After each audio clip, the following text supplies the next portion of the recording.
Drugs case को लेकर महाराष्ट्र में जारी सियासत थमने का नाम नहीं ले रही है। एनसीपी के वरिष्ठ नेता और महाराष्ट्र में मंत्री नवाब मलिक ने देवेंद्र फडणवीस पर गंभीर आरोप लगाए।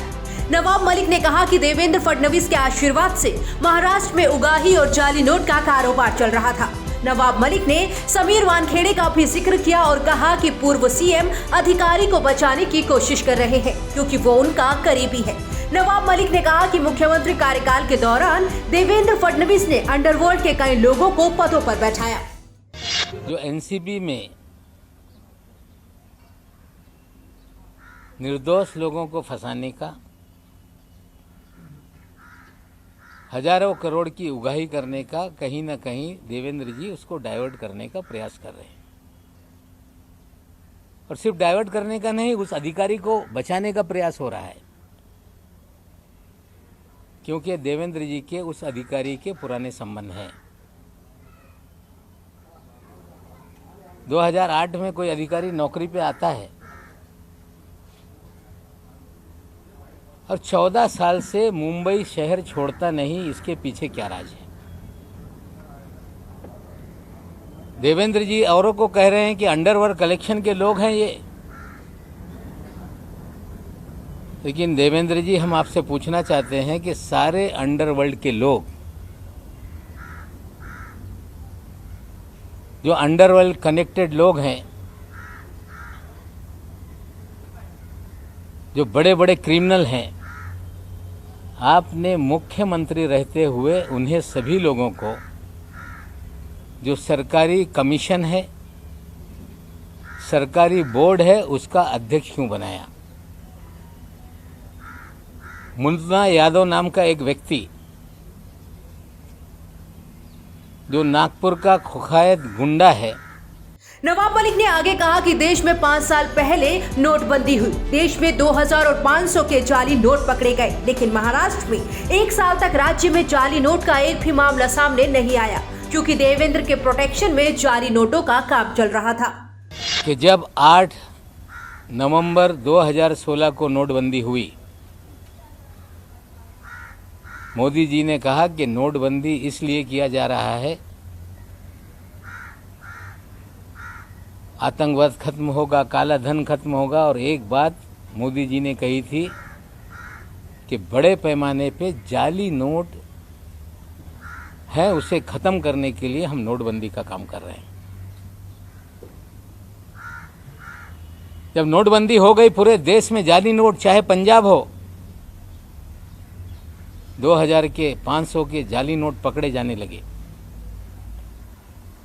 मध्य प्रदेश में जाली नोट पकड़े जाने लगे, तमिलनाडु में जाली नोट पकड़े जाने लगे। लेकिन छापेमारी की जिसमें 14 करोड़ 56 लाख रुपए के जाली नोट पकड़े गए।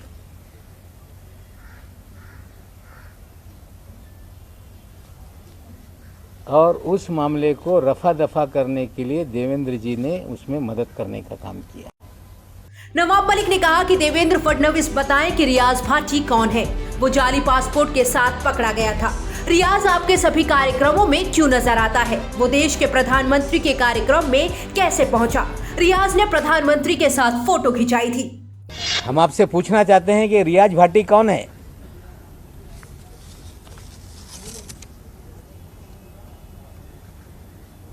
उनतीस अक्टूबर को सहार एयरपोर्ट पे जाली पासपोर्ट के साथ पकड़ा गया,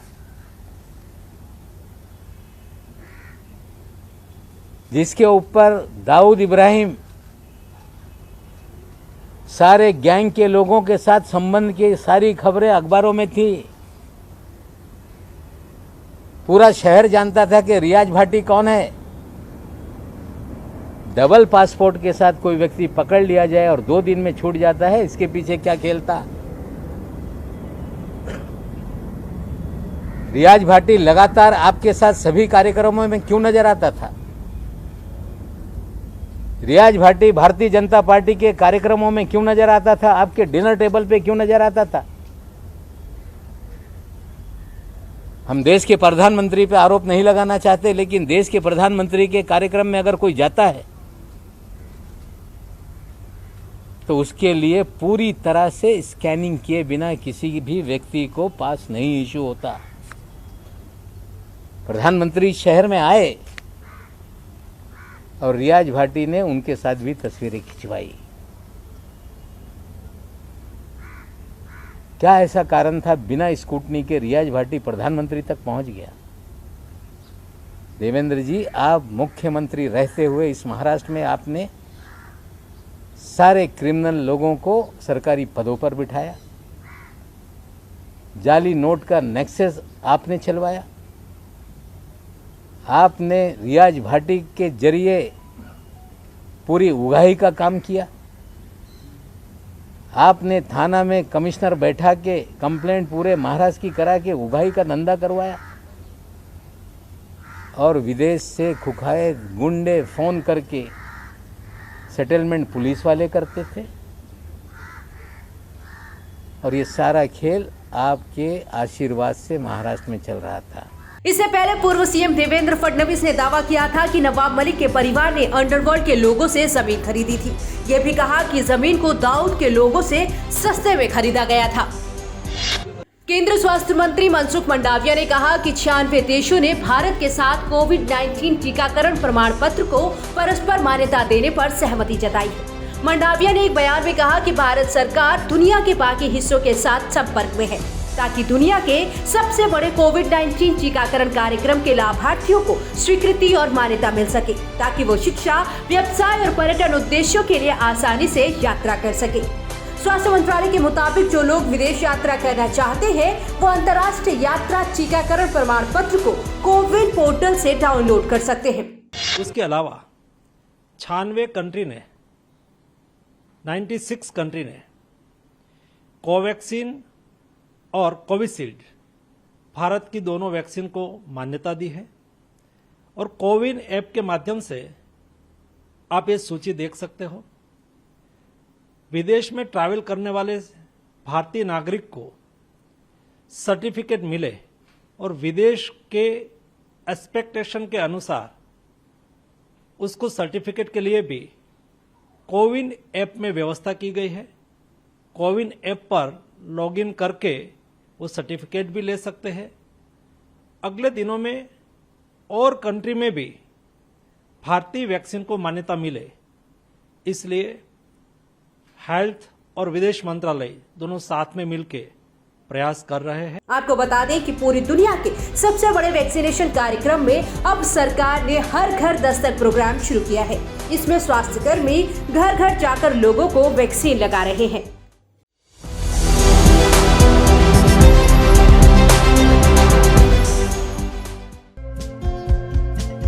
हमारे चैनल को लाइक, शेयर और सब्सक्राइब जरूर करें और नई अपडेट्स के लिए बेल आइकन दबाना ना भूलें।